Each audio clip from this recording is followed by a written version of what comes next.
V2000 is a rooting, tooting, bug-shooting game for PC and PlayStation 1 developed by David Braben. His name is plastered all over the box. If you don't know the guy, he's responsible for Elite, the spacefaring series of games that began in 1984 and is still going today. And in theme with the Elite games, V2000 is mostly about travelling to far-off worlds, but this time in the effort to stop this alien-made mutagenic virus from destroying humanity. There's not really much to the story, and even after reading the player's manual's introduction page, it really feels like it's just padding itself out.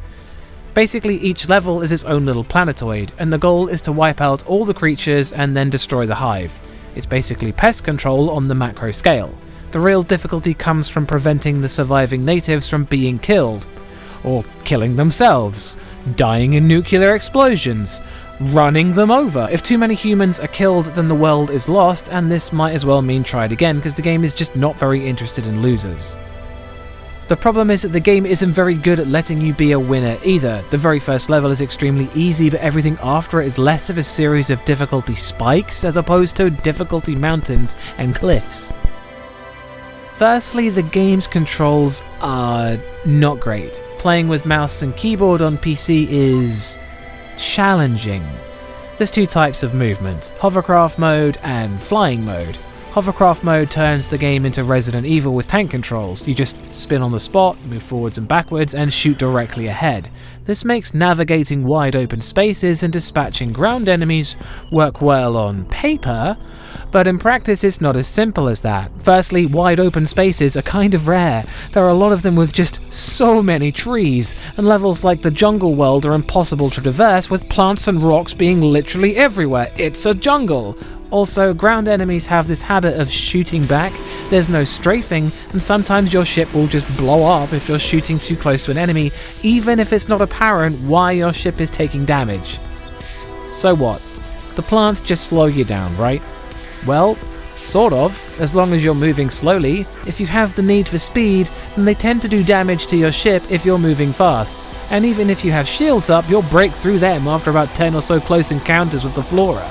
In this clip, I even managed to lose the world because I accidentally bumped into a tree, which caused it to burst into flames somehow, which killed a nearby native, and yeah, that's a thing.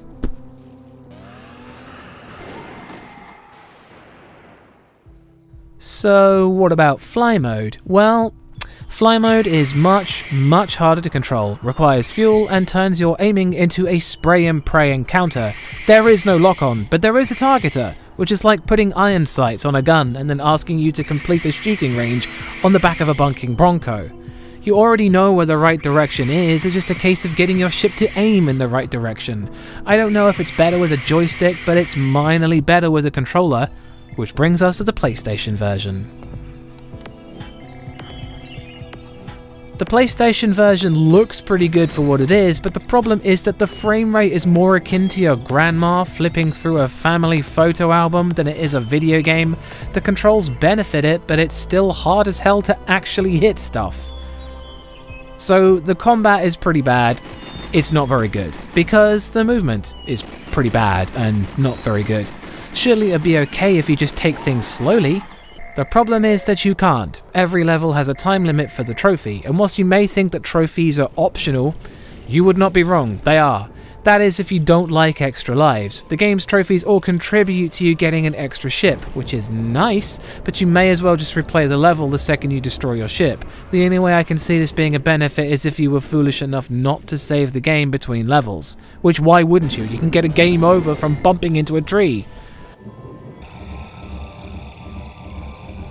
There are so many ways to fail a level, from too much alien virus contaminating the environment, to losing too many natives, to destroying your own base, to aliens destroying your own base, and finally things that you'll be totally unprepared for. There are some levels with timers, like the plateau level that has a nuclear power plant about to go critical, unless you can get 5 scientists there before the time runs out. This level is a tiny stray piece of Lego in the slippers of poor game design, and to be quite honest, it's in the wrong place in the level order.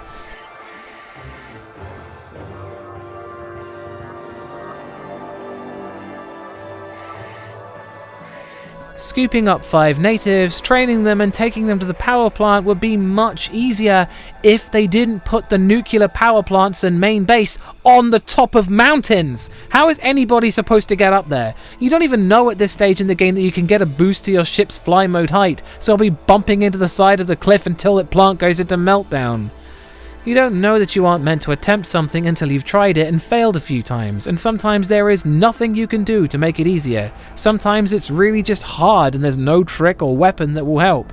For a lot of these though, you can play them out of order by using secret portals to get to other worlds and get the later game weapons. But this also requires you to tackle a much harder level in order to make an already hard level easier. Some of them feel totally impossible when you first turn up to them, like the Amazon level has so many enemies creating so much virus that you're hearing the virus warning alert seconds into the game, and it also includes a bunch of enemies that you can pretty much only kill with a flamethrower. You won't know that though, you'll just have to figure that out for yourself. They even have a guide to the enemies in the manual that doesn't mention anything about defeating them.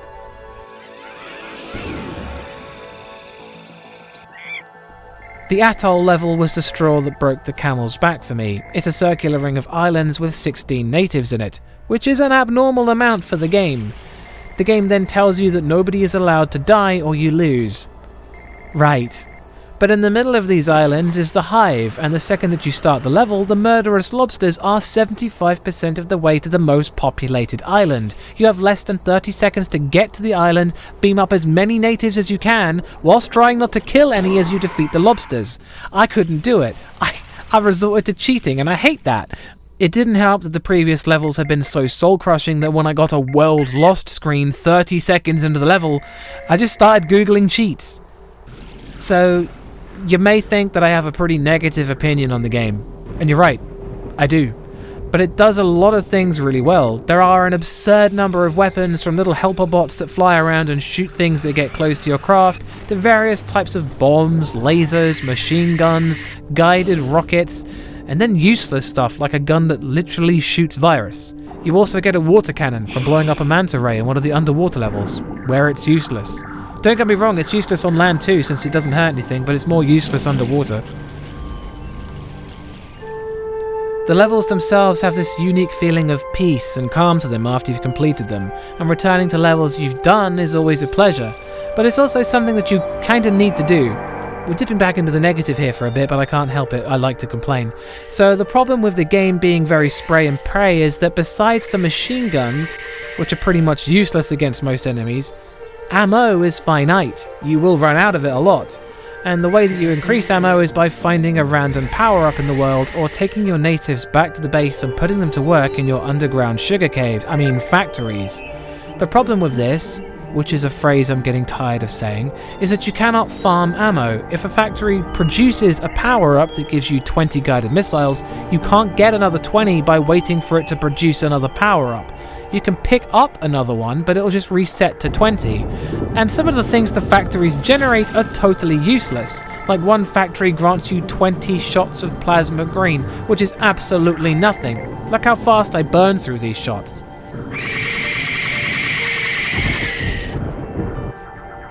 You can pick up another one, but it'll just reset it to 20.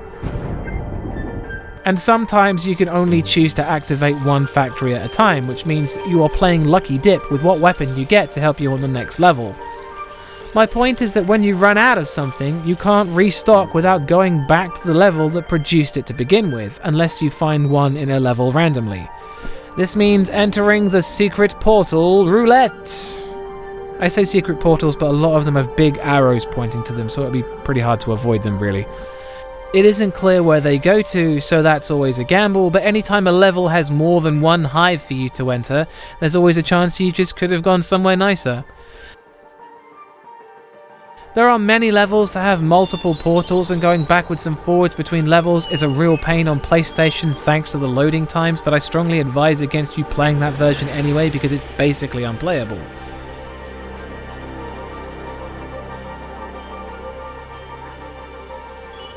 There's a lot of other features like being able to randomly destroy boulders to change the water levels on the planets for some reason.